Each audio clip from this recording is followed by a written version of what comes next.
Hello, everyone. Welcome back to the CATIA Learning Path series on One Engineer. In the previous episodes, we explored some of the important commands available in the Sketcher Workbench. We covered the Profile toolbar, the Operation toolbar, and the Constraints toolbar.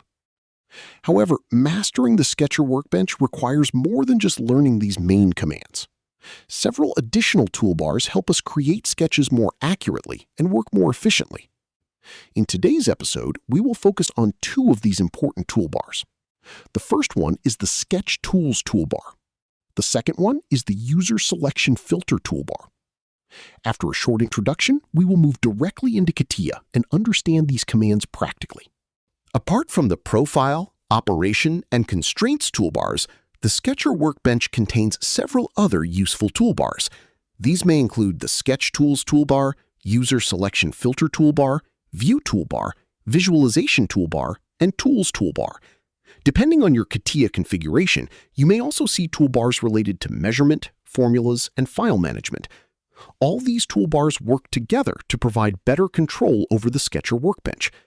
The Sketch Tools toolbar helps us control the grid, snapping, construction geometry, and automatic constraints. The User Selection Filter toolbar helps us control which type of element CATIA allows us to select.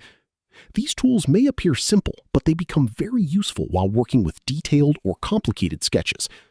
Now, let us move into CATIA and understand these commands practically. We will begin with the Sketch Tools toolbar. The first command available here is the Grid command. When I activate the Grid command, you can see a grid appearing in the background of the sketch. When I deactivate it, the grid disappears. The grid provides a visual reference while creating geometry.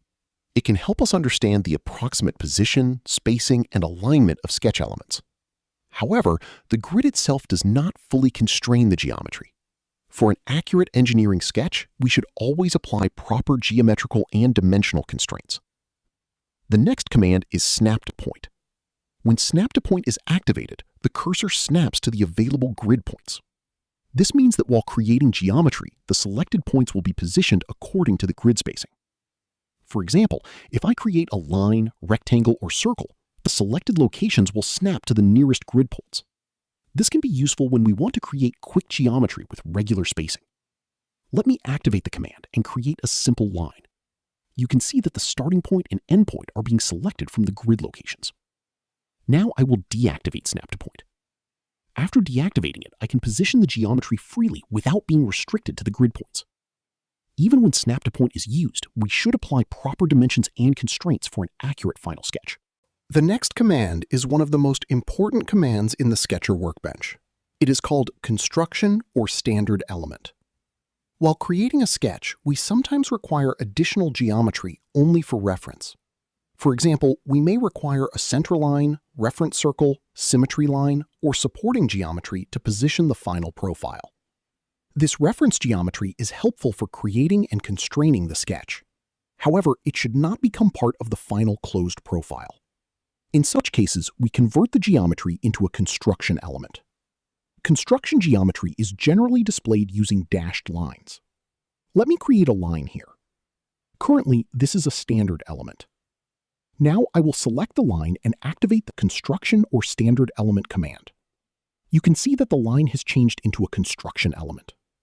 This line can still be used for applying dimensions, coincidence, symmetry, and other constraints.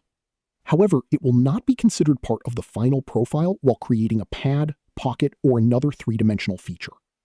For example, suppose I want to create a symmetrical profile. I can create a center line and convert it into construction geometry. I can then use this center line as a reference for applying a symmetry constraint. The center line helps control the sketch, but it does not become part of the final three-dimensional feature. We can activate the construction mode before creating geometry.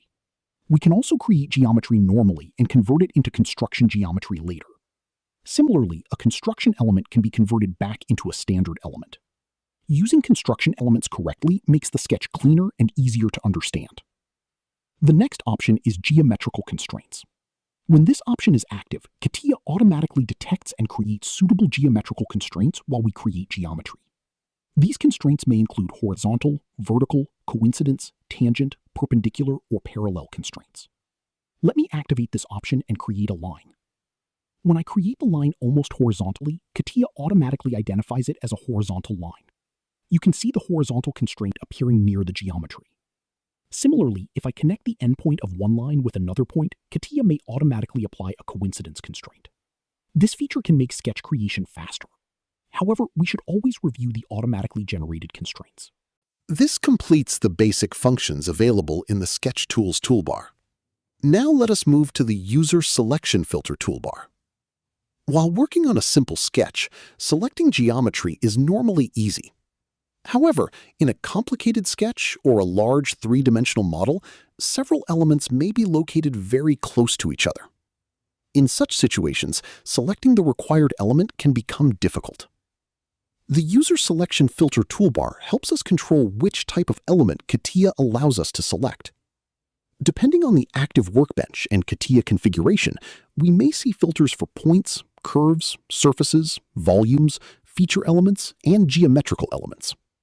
Let us understand some of these filters. The first one is the point filter. When the point filter is activated, CATIA allows us to select only point-type elements. Other elements, such as lines, curves, or surfaces, will not be selected. Let me activate the point filter. Now I will try to select this line. You can see that CATIA is not allowing me to select the complete line. However, I can select the endpoint of the line because it is a point-type element. This filter is useful when a sketch contains many elements and we need to select only points. It can also be helpful while selecting multiple endpoints or center points. The next option is the curve filter. When the curve filter is activated, CATIA allows us to select curve-type elements. These may include lines, circles, arcs, splines, and other curves. Points, surfaces, and other element types will be ignored. Let me activate the curve filter. Now I can select this line and this circle. However, CATIA will not allow me to select elements that do not belong to the curve category. The next option is the surface filter. When the surface filter is activated, CATIA allows us to select only surface-type elements. This option may not be used frequently inside a basic two-dimensional sketch. However, it becomes very useful while working in three-dimensional workbenches. In the next episode, we will continue exploring the remaining important toolbars available in the Sketcher Workbench. Thank you for watching. Keep practicing, and I will see you in the next episode of the CATIA Learning Path series.